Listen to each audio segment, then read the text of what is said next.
Dan Illman, Mike Beer, taking a look at race number 8 at Woodbine on Queen's Plate Sunday. It's the Grade 2 King Edward. $200,000 is the purse. We're going a one-turn mile on the E.P. Taylor turf course. And let's take a peek at this field. And it's always nice to see March to the Arch in the entries, Mike. It's his 33rd lifetime start. He's banked $1 million the hard way. Sometimes he gets into trouble in his races, but when he gets a clear run like he did in the 2020 King Eddie, you know he's going to fire. Yeah, that's true. He's just a really good horse, and he's been a good horse for a long time. Trips, they're just so important to this horse. It feels like he's, often getting himself into trouble and costing himself higher placings in his races. But you're right, Dan. When he gets a clean trip, he can really run. There's a chance this pace could heat up for him and make that 8-1 morning line look very generous. We throw up the Timeform US pace projector, and the 6th Town Cruise, who is the pace setter and runner-up in this race in 2021, is expected to make the lead, but not so fast. The 2 Philo D'Ariana is very quick, has gone gate to wire in his last 2 races, and something tells me Kazushi Kimura is going to have his eyes on the lead.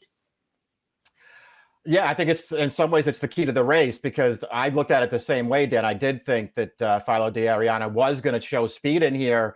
And you know what? I just don't know if he's fast enough to outrun Town Cruise to the lead if Town Cruise really wants it. To me, it's the key to the race, because if they hook up, it sets the race up for other horses. The number 1 Harlan Estate is 10-1, and he's coming into this race in excellent form. He was gelded over the winter, and he's won his last 2 starts, one on turf and this race over a synthetic track on July the 23rd. Now, he got a very nice setup. Look at those trotting horse fractions, 26-1, 51-2. He parked himself right off the lead. He's supposed to finish like this.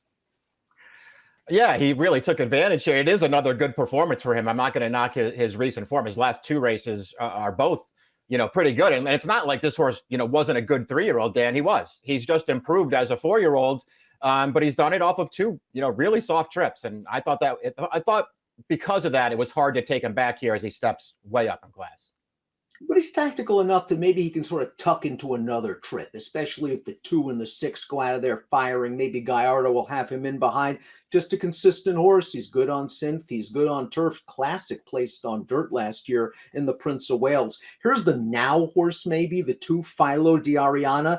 Last 2 starts, triple-digit buyer speed figures. Both earned on the lead, including the Grade 2 Connaught Cup last time out, where he was able to get to the lead, and Luis Contreras was able to back down the pace. And maybe that hurt a horse like March to the Arch, who we're going to see rally for second, because Philo D'Ariana had plenty left in the last 8th. I did like the way he finished this race off. He has proven that he can sit off another horse if Town Cruise decides to go. The question for me is the mile.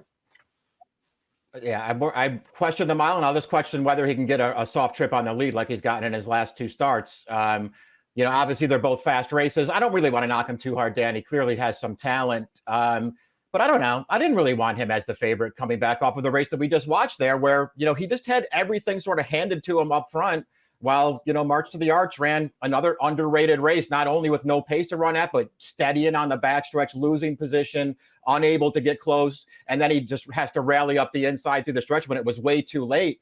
This horse is obviously in good form. I would never bet him at 2-1.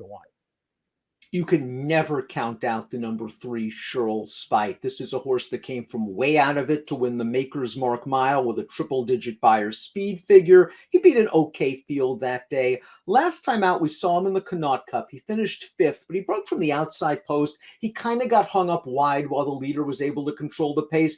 I wish he ran a little bit better, but I think he deserves at least a little bit of a mulligan for that performance. Yeah, I'm sort of conflicted about it too. I wanted him to run better. I don't think he ran a great race. I also, didn't really feel like he had a fair shot at it either. I could go either way on him here. It seems like maybe he won't be the favorite. And if he's not, I think he's a viable horse to use in this race because, obviously those 2 races earlier this year at Tampa and at Keeneland, if he runs one of those, he's going to be a handful in here.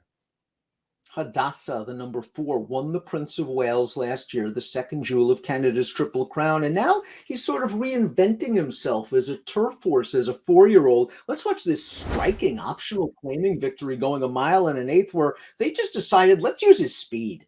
And Gary Boulanger put him on a mission. They went 46 and change, 9-3, and Hadassah wasn't phased at all. He kept right on rolling. He's been a good horse for most of his career, but you can argue this was his most visually impressive effort. Yeah, I think it was. He was a good 3-year-old, but he's another one who's probably taken a step forward at 4. I guess the problem with taking him back, Dan, is if they've decided that this is his new running style, it's not going to work in this race. And so they're going to have to revert to, taking him off the pace again. I don't know how that's going to work out in here. I like him as a horse. I don't remember what race he was entered in last weekend, but you and I both liked him there. I kind of wish they ran him in that spot. I wonder also if this distance, the mile, is a little bit sharp for him. I wonder if his speed kind of plays a little bit better even at a mile and a 16th, a mile and an 1/8. Wayburn's an old friend from the States. This horse upset the Grade 3 Gotham last year at something like a $94 mutual, but proved that that race wasn't a fluke with subsequent good efforts on the dirt. But now he's going to try turf for the first time. These horses are usually, not our cup of tea, trying a different surface against top competition. But Wayburn's always been a useful horse.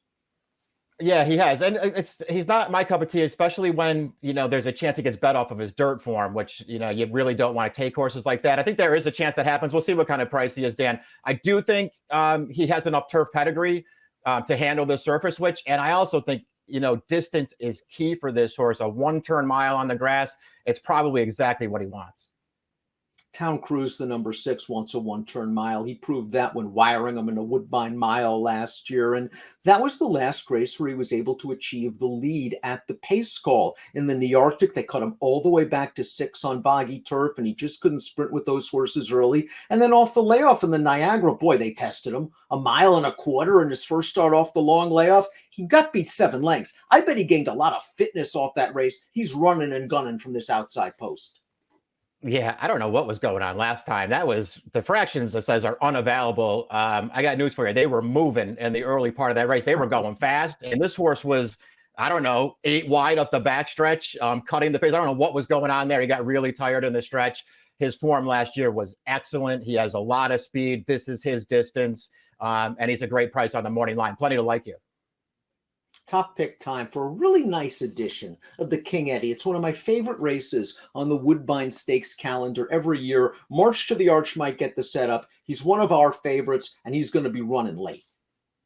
Yeah, I'm just hoping he gets the right trip in here. It's funny. He's 7 years old now, Dan. He hasn't won a race since last summer in the Niagara when he had a wicked pace in front of him. And he just came and closed it down.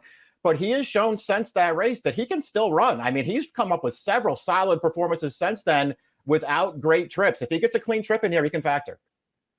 The key for me is whether the 2 Philo di Ariana can rate off another horse, another top-class horse like Town Cruise through solid fractions and then hold off strong closers. Because like you, Mike, I'm kind of dubious as to whether he's going to get the same trip as he did in his last 2 races. And you're right, 2-1 is a little bit of an underlay on him in here. But he did show that he can sit and finish in his debut at Woodbine with a 95 buyer. Of course, that race against Weaker. I'm going to give him a chance. I think he's pretty good, and I like the way he finished his last race off. So we're going with the 1-2 finishers from the Connaught Cup and the King Eddie. You're going for March the Arch, the upend Philo di Ariana. It should be a really nice race.